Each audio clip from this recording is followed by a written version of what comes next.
Hello' guys, স্বাগতম মোৰ নতুন ভিডিঅ'। তো আজি মই এইটো ভিডিঅ'টো বনাইছোঁ আপোনাৰ ফেট লছৰ ওপৰত। তো মানে ফেট লছ কৰিবৰ কাৰণে কি কৰিব লাগিব। তো ফেট লছ কৰিবৰ কাৰণে দুটা বস্তু চবতকৈ ইম্পৰ্টেণ্ট হ'ল, এইটো হ'ল আপোনালোকৰ proper exercise with proper diet.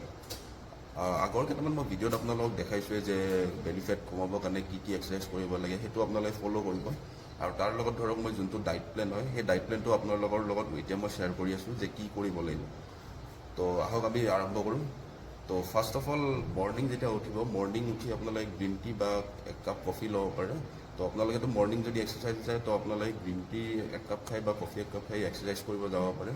তাৰপিছত ধৰক এক্সাৰচাইজ কৰিলে, তাৰপিছত এক্সাৰচাইজ কৰাৰ পিছত এটা ভাল মিল লাগে। তো এক্সাৰচাইজ কৰি আহি আপোনালোকে তাৰপিছত ব্ৰেকফাষ্টত ধৰক কি খাব পাৰে, আপোনালোকে ল'ব পাৰে অ'টছ, বা আপোনালোকে তাৰ লগত ল'ব পাৰে ব্ৰাউন ব্ৰেড বা ব্ৰেড, চিম্পল ব্ৰেড হ'লেও হ'ব। তাৰ লগত আপোনালোকে ধৰক পিনাট বাটাৰ ল'ব, আৰু যদি ইচ্ছা কৰে কণী খাব পাৰিব। কণীৰ কিন্তু এটা বস্তু, য়োগাৰ্টটো নাখাব, য়েল্ল' যোনটো পৰ্চন থাকে সেইটো নাখাব, হোৱাইটটো খাব। তো এইটো আপোনালোকে ধৰক এক্সাৰচাইজ কৰাৰ পিছত খাব। তাৰপিছত ধৰক 11টা মানত ভোক লাগে কেতিয়াবা, তো আপোনালোকে সেইখিনি টাইমত এনেও খাবই লাগিব 11টা কিবা এটা। তো তেতিয়া আপোনালোক ভোক লগাৰ সময়ত তেতিয়া আপোনালোকে ধৰক ফ্ৰুটছ খাব পাৰে, ঠিক আছে। তাৰপিছত ধৰক আপোনালোকৰ যেতিয়া আমাৰ নেক্সট মিল ধৰিব, তেতিয়া আপোনালোকৰ আমাৰ হ'ল এইটো লাঞ্চ।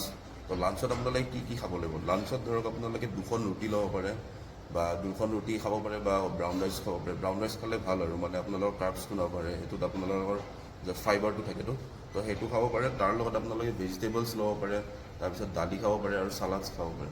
তাৰপিছত ধৰক ইভিনিংটো কিবা এটা খাব মন যায়, তো ইভিনিং যদি আপোনালোকৰ বেছি ভোক লাগে ধৰক, তেতিয়াহ'লে আপোনালোকে ফ্ৰুটছ খাব পাৰে বা গ্ৰীণ টি খাব পাৰে, বা তাৰ লগত গ্ৰীণ টিৰ লগত ধৰক পপকৰ্ণ যদি ইচ্ছা কৰে পপকৰ্ণ খাব পাৰে।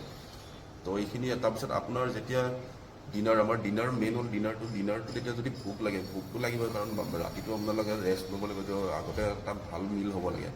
তো ৰাতিৰ ডিনাৰৰ কাৰণে আপোনালোকে চবতকৈ বেষ্ট হ'ল 2খন ৰুটি ল'ব বা ব্ৰাউন ৰাইচ ল'ব, আৰু যদি আপোনালোকে নন ভেজ হয় তেতিয়াহ'লে চিকেন ল'ব পাৰিব, 100 গ্ৰামমান লৈ ল'ব।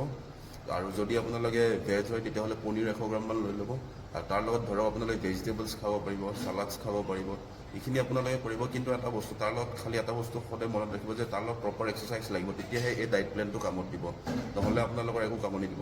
এক্সাৰচাইজ কৰক, তাৰ লগত ডাইট প্লেনটো কণ্টিনিউ কৰক, তাৰপিছত ৰিজাল্ট আপোনালোকে পাব, ঠিক আছে। ভিডিঅ'টো চাই আপোনালোকে কেনেকুৱা পালে মোক জনাব, আৰু ভিডিঅ'টো যিমান পাৰে শ্বেয়াৰ কৰিব। ভাল লাগিলে লাইক, শ্বেয়াৰ, ছাবস্ক্ৰাইব, কমেণ্ট কৰি দিব। তো আপোনালোকে আৰু কি বেনিফিট পায় মোক ক'ব, মোক কমেণ্ট কৰি জনাব। Thank U.